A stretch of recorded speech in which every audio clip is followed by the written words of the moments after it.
Oh, hi YouTube. Today we're going to have a look at the thermal mode feature inside PureTrack Pro. This is a PureTrack Pro only feature, so make sure you upgrade if you haven't already, and then you can try it out. Alright, we're looking here at a contest that's on in Australia at the moment. A lot of gliders flying, great conditions, they are having some good climbs. And we can tell that because we can see all the thermals. You can turn the thermal climbs on and off here in the map menu. There we go, we'll leave them on. The thermals are actually not just thermals, they are actually any climb that the glider has done. And that is measured from the moment it starts climbing to the highest point in the climb. And that is the average climb rate displayed in the middle of these little thermal indicators. So that means it also applies to launches, which is not ideal, I realise. For example, a winch launch is usually really good climb rate, and aerotows will show up as well. But also it means it captures straight line climbs. So for example, someone wave flying, you will see where they've managed to climb in the wave. Obviously, if they've climbed over a long area, this is just one dot and it places it in the middle of their climb area. The number displayed is in whatever setting you have for the vertical speed in your settings. So you can go and change that. So for example, it's knots at the moment. Let's say we want meters per second instead. Save that. Next time it updates, you can see those figures have updated and changed. The colors also indicate the strength of the climb. So really strong climbs, for example, are in yellow and light climbs are blue. This is when you're on a dark map. If you switch to a light map, for example, the light mode here, you can see we've got a different color scheme. It goes from yellow is the lightest climbs and dark purple is the strongest climbs. So you can see there's 1.5 versus a 6 knot climb.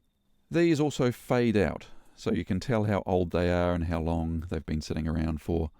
So this is a task. You can see the ones further back on task are more faded out, although there's still a few stragglers creating new ones. So you can see at a glance how strong people are climbing and how long ago that climb was there. Now, when a glider is actively climbing, there's a couple of ways to turn on the labels for seeing how fast people are climbing. It will put a thermal indicator underneath them, like these chaps over here. They've got thermal indicators, and the color again indicates the strength. But if we go to the settings up here, go to label settings, you can see here we've got two options for vertical speed and thermal climb. And vertical speed, that is your typical FLAM vertical speed, which of course changes very quickly and rapidly and is often not very useful information. What you really want to know is what their total climb was for this thermal. And that's a separate option there. That will only appear if someone is actively climbing at the moment. So for example, Juliet Hotel just left. They're no longer showing their climb rate, but Uniform Kilo Golf is. If some of your items showing don't have labels at all, just make sure you show unidentified labels as on. You get the random numbers, but then you can see their climb rates as well. Clicking on any of these people selects them like normal, and you can also click on any of these thermal indicators and it will select the person who created that thermal. So for example, this person here, India Foxtrot, created this climb 2.1 knots.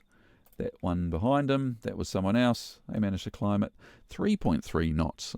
You can then click on it again to deselect them. Now we can also see climb rates in the legend over here. To see that, click the legend menu here and choose show thermal climb rate. That adds an extra column to the legend. Again, only if they're climbing actively, you'll get their total climb that they've reached so far from the very first moment they start climbing to the highest point they've reached in the climb so far. When you leave a climb, it requires a few points not climbing before it stops the climb and deposits one of these little items on the map. When you select a person, you also get their current climb rate down the bottom here in the bar. If they're climbing, let's choose someone who is. You can see it's got a little circle icon here, 2.7 knots for that person. Okay, that's about wraps it up for PureTrack Pro's thermal indicator mode. Give us a yell if you've got any questions about it in the comments below.